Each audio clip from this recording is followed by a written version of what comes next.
Alright, welcome to another video. This video we're going to be discussing firing your customer.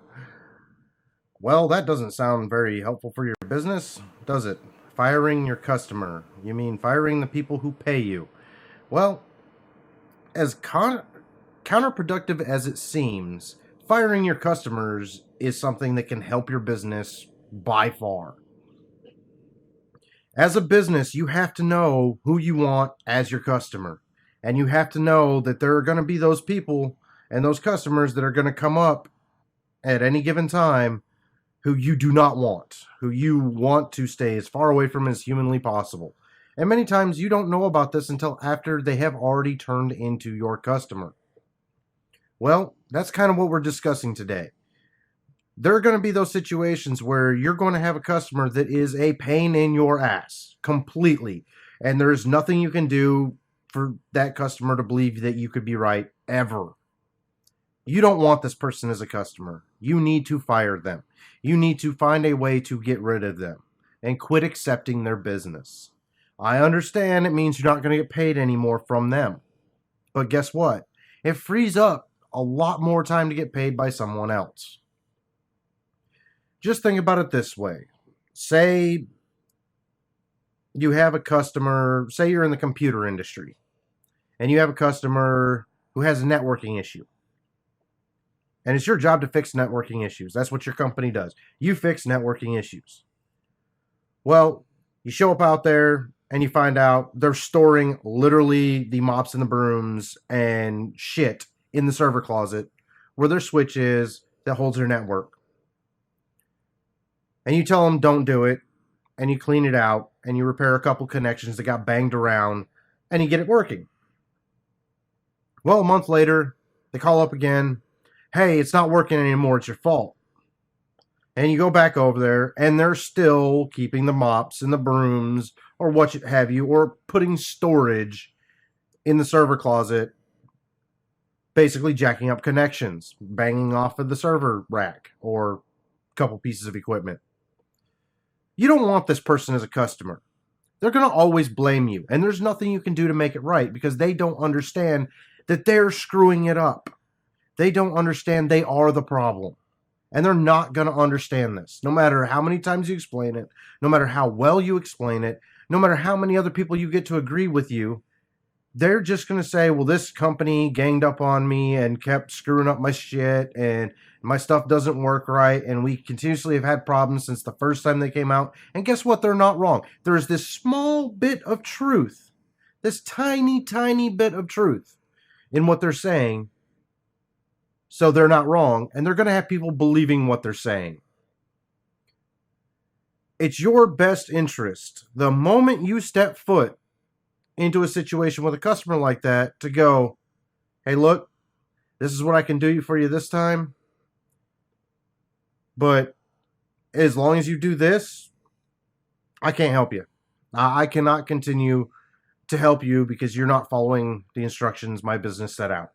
So there is no warranty on this job if the mops and the brooms or the storage or whatever is present. There's no warranty at all. I can't warranty people knocking the shit out of your equipment and breaking connections. That's how you fire a customer. You put it in layman's terms that you will no longer be dealing with or doing business with that customer for whatever reason you have. Because yes, they may still say, well, so-and-so company talked down to me. But now when someone asks them to, can you explain the situation? Can you give me your example? Oh, well, they're not going to continue that conversation because it's going to make them look like a fucking idiot. Excuse the language, but that's what it'll do. It's going to make them look stupid. So they're less likely to boast about it or to say negative things about that contact. Well, this also works for, any Joe Blow. If you have more of a consumer-related business, maybe a storefront. If you have somebody who comes in who is loud and obnoxious, and it doesn't matter if they're spending $50 or $100 with you a week or anything like that, if they come in and they are basically pissing off the rest of your customers, when they get up to the cash register to check out or whatever, You need to just go ahead and tell them, hey, look, please don't come back. I do not want you in my store because you are rude to my other customers. Goodbye. They're going to make a scene and leave one more time. You don't have to deal with them again. I'm going to get back to how this makes more money for you. All right, the purpose in firing a customer is not to lose a revenue stream from a person or a company or whatever. The reason why you fire that customer is what you don't see is the amount of time you are giving to that customer. Okay, I'm going to go back to that whole computer thing before, that networking thing. That phone call, I'm going to spend, say, 20 minutes on the phone with that person. This is initially that person telling me what's going on. Okay, now I'm going to send a technician there, even if it's local, say 10 minutes worth of time for the technician to drive there. You're going to spend half an hour to an hour fixing the situation, an hour telling them why they're the cause of the situation, 10 minutes for that person to drive back, and that's just your first encounter. The problem comes when the second encounter happens, when the third encounter happens. Here's where you start losing money, and a lot of money because of this customer. I'm going to spend another 20 minutes on the phone with this person. 20 minutes I shouldn't have to spend with them. I'm not getting paid for. Guess what? I'm spending that on the phone with this person instead of somebody who wants to pay me for a job that could actually get done. I'm going to spend another, or my technician's going to spend another 10 minutes driving over there. Okay, sure, cool. We're going to charge them a fee for that. You know, there's a show-up fee, no matter what, that they're going to get charged because they didn't bring it into the store. You know, that's all right. But the technician is going to recheck everything. You talk another hour to recheck everything and fix the couple of connections they broke this time. Another hour of non-paid time explaining to them again why what they're doing is stupid and breaking their stuff. Another 30 minutes on the phone with this person when they call me because my technician told them they're stupid and breaking their stuff. That person's going to call me, and I'm going to spend 30 minutes on the phone with them telling them, look, you're stupid and you're breaking your stuff. Another phone call a day later with them saying, well, your repair broke. You know, and that phone call is going to be another hour because they're going to feel like it's my fault or my company's fault. So you can see right here, in keeping this customer, I and my technician have spent 3 hours of unpaid time on this customer. And this is for every time this customer breaks something. There is 3 hours of unpaid time. Okay, if this customer is, mopping their floors once a week, this is 3 hours a week, every week, and they're breaking shit. And they're expecting me to come out of my pocket, as a so-called business owner, to fix it because they say it's my fault when they broke it. And I got to go back through all these explanations all over again and explain why it's their fault and hand them a bill and then get griped out on the phone for handing them a bill. It's the same thing in every industry. If you're a mechanic, oh, buddy, got a little bit of personal experience with this one too. Sure enough, you came in and had the belt replaced. But now all of a sudden, after the belt's replaced, the fuel pump gives out. Somehow that's my fault as a mechanic that the fuel pump gave out when I had a belt replaced. And they have nothing to do with each other. They don't intersect each other. They have absolutely no contact. They are usually 10 to 20 feet apart in this vehicle. There is no reason for me to look at one and see the other at all. And I don't even think you could. Well, maybe if the right angle from the back of the car. But that's besides the point. But this kind of stuff happens all the time. Customers are great when they understand they're a customer and each transaction comes with the limited scope of the transaction. And the warranty is for that transaction, not for the 10,000 other things that could possibly happen that have nothing to do with the transaction they asked for. So this is why you need to fire your customers.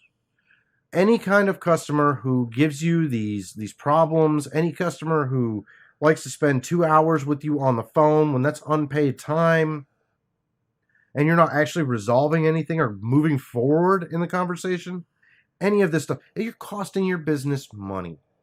And that's why it is important to know, as a business, the customer is never right. They're not. That's something someone stupid came up with to say, yeah, the customer is always right. No, that's how you try to flip the script from a customer being pissed off at you to getting them on your side, or just getting rid of them, getting them out the door so that they're not upsetting your other customers. The customer is almost never right. If the customer is right and you are wrong, then you are probably in the wrong business. Because that shouldn't happen. If you're in a business, you should be some kind of expert in what you're doing, or at least a master at what you're doing, and understand how to not do it wrong. I know there are those situations where everybody goofs up, but those should not be a normal situation at all. You're talking about the 1%, the 0.5% when you screw up. And yes, it's your fault, but you still don't tell the customer that. What you do is you tell the customer, there is an issue. I am going to resolve this issue, but you're never going to admit to that customer was right. If you do admit to that customer that they were right, they have you on the hook now. They're going to see how much they can get away with. That's just what they do. And it doesn't matter if that customer is a business, if that customer is a millionaire, if that customer is the poorest man on the world, or the poorest woman in the world, or that customer is a child. The moment you give them that leeway, that's the moment you screw yourself. And now you got to try your damnedest to fire this customer after you told them it's okay to act this way. It's okay to do this to me. It's okay to act, do this to my business. It's okay to waste my time. Well, it's a hell of a lot harder to fire a customer when that happens. When you get to that point where that customer thinks it's okay. Unfortunately, you have now made a bad customer for life. And it's going to be very hard to get rid of them. And you do not want a customer for life who sucks. They will find a way to tank your business or cost you money beyond what they normally would cost you anyway. I mean, if you stop and think about it, if a business has, say, one of these bad customers is costing you 3 hours a week. Well, what if you got 5 bad customers? Now it's costing you 15 hours a week. What if you get 10 bad customers? Now you're talking about 30 hours a week. Now you're talking about paying somebody damn near full time to deal with these customers, and you're just getting screwed. As I said, one of the most important things you can do as a business owner, a manager, or anybody who has anything to do with the decision making in business, is to determine what kind of customers you want, determine what you're willing to do to keep those customers, and determine when you need to fire those customers, when you need to purge your customer base, and get back to the customers who are willing to ask you to do a job, pay you for that job, and get on with their damn lives. Those are the customers you want. Those are the customers who are going to make you move forward in life and make your business great and get you off the ground. The ones who are willing to ask you to do a job, pay for that job, and then leave you the hell alone until they need you again, that's who you want to deal with. Okay, so this is going to be the end of this video. Like I said, there's going to be a couple more videos involving customers here coming up pretty soon, but I wanted to go ahead and get this one recorded. So if you like what I'm doing here, go ahead and give it a thumbs up. If you don't like it, you know what to do. Hit that little X in the corner. You don't have to see me anymore. And I thank you again for watching. Until the next video.